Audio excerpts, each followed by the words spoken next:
사사기 13장부터 16장은 사사기의 마지막 사사인 삼손의 이야기입니다. 사사기는 삼손의 이야기를 끝으로 12명의 사사들의 이야기를 마무리합니다. 이상적이고 모범적인 사사 온니엘부터 시작했던 이야기가 반복되는 패턴 속에서 추락에 추락을 거듭하면서 이제 마지막 사사 삼손을 통해서는 이스라엘의 부패하고 타락한 현실, 비참하고 악한 모습을 더욱 적나라하게 드러내게 됩니다. 먼저 13장 1절은 삼손 이야기의 프롤로그라고 할 수 있습니다. 이스라엘 자손이 다시 여호와의 목전에 악을 행하였으므로 여호와께서 그들을 40년 동안 블레셋 사람의 손에 넘겨주시니라. 아멘. 이스라엘 자손이 다시 여호와의 목전에 악을 행합니다. 이에 여호와께서는 이스라엘을 40년 동안 블레셋 사람의 손에 넘겨주십니다.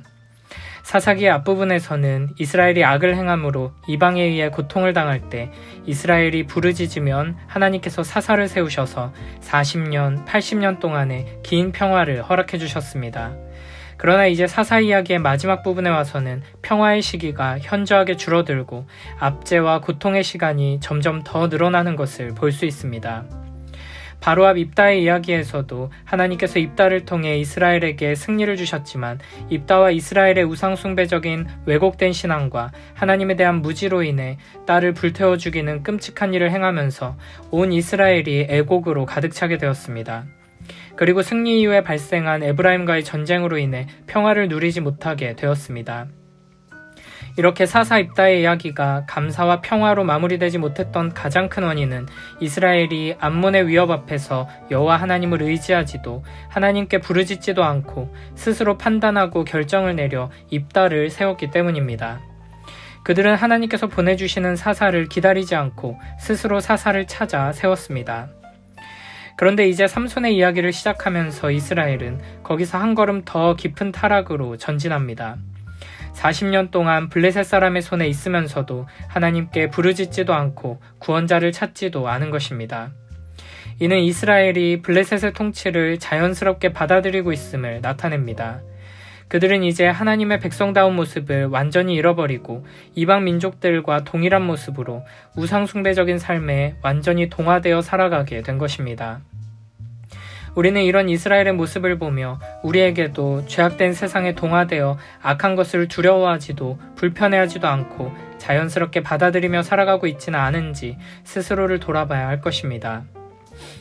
이어서 2절부터 5절에서는 마노아의 아내에게 여호와의 사자가 나타나는 장면이 등장합니다. 하나님께서는 블레셋과 한몸이 되어 죄악 속에서 잘 살아가고 있는 이스라엘을 그냥 내버려두지 않으시고 그들이 회개는커녕 부르짖음이나 구원에 대한 갈망조차 없음에도 불구하고 구원 역사를 시작하십니다. 소라 땅에 단지파의 가족 중에 마노아라 이름하는 자가 있더라. 그의 아내가 임신하지 못함으로 출산하지 못하더니 여호와의 사자가 그 여인에게 나타나서 그에게 이르시되 보라 내가 본래 임신하지 못함으로 출산하지 못하였으나 이제 임신하여 아들을 낳으리니 그러므로 너는 삼가 포도주와 독주를 마시지 말며 어떤 부정한 것도 먹지 말지니라. 보라 내가 임신하여 아들을 낳으리니 그의 머리 위에 삭도를 대지 말라. 이 아이는 태에서 나옴으로부터 하나님께 바쳐진 나실인이 됨이라. 그가 블레셋 사람의 손에서 이스라엘을 구원하기 시작하니라 하시니 아멘. 2절은 소라 땅의 단지파에 마노아라는 사람의 아내가 임신하지 못해 자식이 없다는 이야기를 전합니다. 이는 더 이상 그 어떤 소망도 남아있지 않은 하나님 앞에서 가치 있는 그 어떤 일도 해낼 수 없는 아무런 힘도 능력도 자격도 남아있지 않은 절망적인 이스라엘의 현실을 보여주는 모습입니다. 그러나 하나님께서는 언약 백성들을 절망 속에 그냥 내버려두지 않으십니다. 스스로의 힘과 능력으로는 생명을 만들어낼 수 없는 이스라엘에게 마노아의 아내에게 여호와의 사자가 나타납니다. 그리고 이제 임신하여 아들을 낳을 것이라고 선포하십니다. 마노아와 그 아내는 불임의 상황 속에서도 여호와께 부르짖지 않았습니다. 그럼에도 여호와의 사자가 여인에게 나타났고 아들을 낳을 것을 선포하십니다. 이 모습 또한 인간의 회개나 부르짖음이 구원의 기초가 아니라는 사실을 잘 보여줍니다. 여호와의 사자는 마노아의 아내에게 포도주와 독주를 마시지 말며 어떤 부정한 곡도 먹지 말라고 명령합니다. 왜냐하면 그가 임신하여 아들을 낳을 것이기 때문입니다. 이 아이는 태에서부터 하나님께 구별된 사람, 나시린이 될 것이기 때문입니다. 태어날 아이는 머리카락을 잘라서는 안 되는 나시린으로 지명되었습니다. 이어서 6절, 7절에서는 마노아의 아내가 이 소식을 남편에게 전합니다. 이에 그 여인이 가서 그의 남편에게 말하여 이르되 하나님의 사람이 내게 오셨는데 그의 모습이 하나님의 사자의 용모 같아서 심히 두려움으로 어디서부터 왔는지를 내가 묻지 못하였고 그도 자기 이름을 내게 이르지 아니하였으며 그가 내게 이르기를 보라 내가 임신하여 아들을 낳으리니 이제 포도주와 독주를 마시지 말며 어떤 부정한 것도 먹지 말라. 이 아이는 태에서부터 그가 죽는 날까지 하나님께 바쳐진 나시린이 됨이라 하더이다 하니라. 아멘. 본래 나시린은 특별한 목적을 가지고 특정한 기간 동안 자신을 하나님 앞에 구별해 드리는 사람을 말합니다. 나시린과 관련된 규정이 나오는 민수기 6장을 보면 나시린은 몸을 구별하는 기간 동안 포도주와 독주와 관련된 것을 먹지 말아야 하고 머리카락을 자르지 말아야 하며 시체에 접촉하지 말아야 합니다. 그러나 마노아의 아내로부터 태어나게 될 마지막 사사 삼손은 어머니의 뱃속에서부터 이 나시린의 규정을 따르도록 구별되었습니다. 7절에 보면 죽는 날까지 하나님께 바쳐진 나시린이 된다고 말씀하십니다. 포도주와 독주를 금하고 머리카락을 자르지 말고 시체에 접촉하지 말라는 것은 모두 이 세상의 악한 힘에 의해 지배당하지 말고 오직 여호와 하나님을 경외하며 구별된 자로 살아야 한다는 것을 보여줍니다. 여기서 우리가 주목해야 할 것은 하나님의 구원 역사를 위해 구별된 삼손을 태에 품고 있는 어머니에게 먼저 구별될 것을 요구하고 계신다는 것입니다. 삼손은 태어나면서부터 나시린으로 사는 것이 아니라 태어나기 전부터 어머니 뱃속에서부터 나시린으로서 구별된 삶을 살아야 합니다.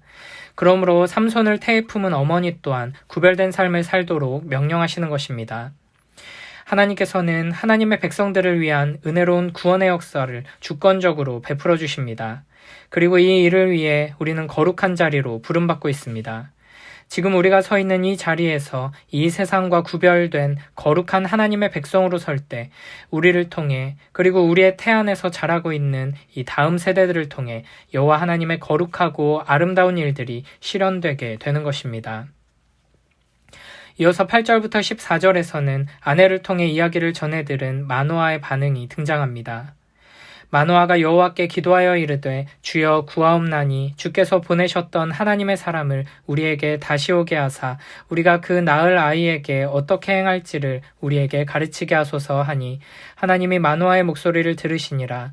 여인이 밭에 앉았을 때에 하나님의 사자가 다시 그에게 임하였으나 그의 남편 마노아는 함께 있지 아니한지라. 여인이 급히 달려가서 그의 남편에게 알리어 이르되 보소서 전일에 내게 오셨던 그 사람이 내게 나타났나이다 하매 마노아가 일어나 아내를 따라가서 그 사람에게 이르러 그에게 묻되 당신이 여인에게 말씀하신 그 사람이니까 하니 이르되 내가 그로다 하니라. 마노아가 이르되 이제 당신의 말씀대로 되기를 원하나이다. 이 아이를 어떻게 기르며 우리가 그에게 어떻게 행하리이까. 여호와의 사자가 마노아에게 이르되 내가 여인에게 말한 것들을 그가 다 삼가서 포도나무의 소산을 먹지 말며 포도주와 독주를 마시지 말며 어떤 부정한 것도 먹지 말고 내가 그에게 명령한 것은 다 지킬 것이니라 하니라. 아멘. 여기서 여호와의 사자는 구약시대에 활동하신 성자 하나님, 그리스도라고 할 수 있습니다. 그런데 여호와의 사자는 삼손의 아버지인 마노아가 아니라 이름도 기록되어 있지 않은 마노아의 아내, 삼손의 어머니에게 나타나 하나님의 말씀을 전합니다.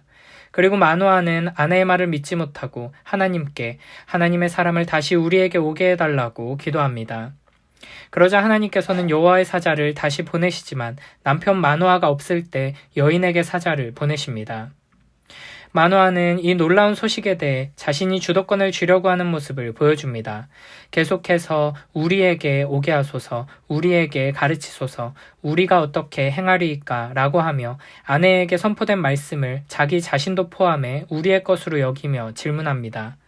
그러나 여호와의 사자는 이미 여인에게 주신 말씀으로 충분하다고 반응하며 새로운 말씀을 주시지 않습니다. 모든 권력과 권한을 가지고 있는 남자, 아버지가 아니라 작고 연약한 여자, 임신하지 못하는 비참한 처지에 있는 한 여인을 통해 구원 역사를 시작하시는 것입니다. 놀라운 것은 마노아의 아내와 마노아 모두 나름대로 여호와의 사자의 말씀에 대해 믿음으로 반응하고 있다는 것입니다. 창세기 18장에 보면 비슷한 상황 속에서 아브라함의 아내 사라는 불임이며 나이가 많은 자신이 아이를 낳을 것이라는 말을 듣고는 믿지 못하고 웃었습니다. 누가복음 1장에서 천사가 세례 요한의 아버지에게 아들을 가질 것이라고 말했을 때에도 세례 요한의 아버지는 믿지 못했습니다. 그러나 삼손의 어머니는 여호와 하나님의 말씀 앞에서 믿음으로 반응하고 있습니다. 그리고 이런 모습은 이 장면에서부터 1200년이 지난 후에 주의 여종이오니 말씀대로 내게 이루어지이다 라고 위대한 신앙의 고백으로 나아갔던 예수님의 어머니 마리아를 떠올리게 합니다. 마노아의 아내와 마리아 모두 하나님께서 계획하시고 약속하신 대로 행하실 것을 신뢰하며 자신이 기꺼이 그 값을 치르려 하면서 순종했습니다. 삼손의 어머니는 나시린의 서원을 지켰고 예수님의 어머니는 수치와 불명예를 견뎠습니다. 삼손의 아버지 마노아도 믿음을 보여줍니다. 그가 비록 아내의 말을 신뢰하지 못하며 남편이자 아버지인 자신이 주도권을 가져야 한다는 생각으로 다시 구하며 질문했지만 그가 하나님의 사자를 다시 보내달라고 구한 것은 믿지 못해서가 아니라 보내주신다는 그 아이를 어떻게 양육하고 길러야 하는지를 구체적으로 묻기 위해서였습니다. 그는 이미 아내를 통해 여호와의 사자가 주신 말씀이 이루어질 것이라고 믿고 있습니다. 그래서 아들을 가질 것에 대한 증거가 아니라 그 아들을 어떻게 키워야 할지를 알려달라고 구하는 것입니다. 이렇게 여호와 하나님께서는 죄악으로 가득한 세상, 하나님의 백성들이 세상과 똑같은 모습으로 함께 어울려 범죄하며 살아가는, 악한 것을 전혀 불편해하지 않으며 살아가는 어둠 속에서도 믿음의 사람들을 통해 하나님의 구원 역사를 이어가십니다. 어두운 시대에 빛을 잃지 않고 용감하게 믿음으로 살아가는 위대한 사람들은 비록 아니었지만 아이를 낳지 못하는 여인과 같이 가장 비참하고 연약한 이들을 통해 여호와 하나님의 은혜로운 도우심이 없이는 아무런 소망이 없는 작은 자들을 통해 역사하십니다. 더 이상 이 세상에 나 자신에게 소망을 둘 수 없을 때, 절망 속에서 아무것도 바랄 수 없을 때 여호와 하나님께서는 우리에게 소망이 되어주십니다. 우리에게 필요한 것은 여호와 하나님께서 주시는 소망의 말씀을 붙들고 그의 약속을 굳게 믿고 그 은혜로운 일하심을 신뢰하며 순종하는 작은 믿음입니다. 5절에서는 삼손에 대해 그가 블레셋 사람의 손에서 이스라엘을 구원하기 시작하리라 라고 말씀하십니다. 삼손은 블레셋의 압제에서 하나님의 백성들을 구원하기 시작하는 인물입니다. 그러나 삼손의 더 큰 역할은 참된 구원을 완성하실 분을 가리키는 것입니다.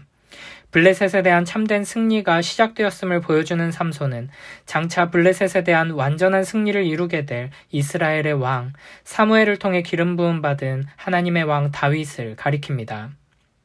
그러나 다윗의 구원도 완전하고 영원한 승리는 아니었습니다.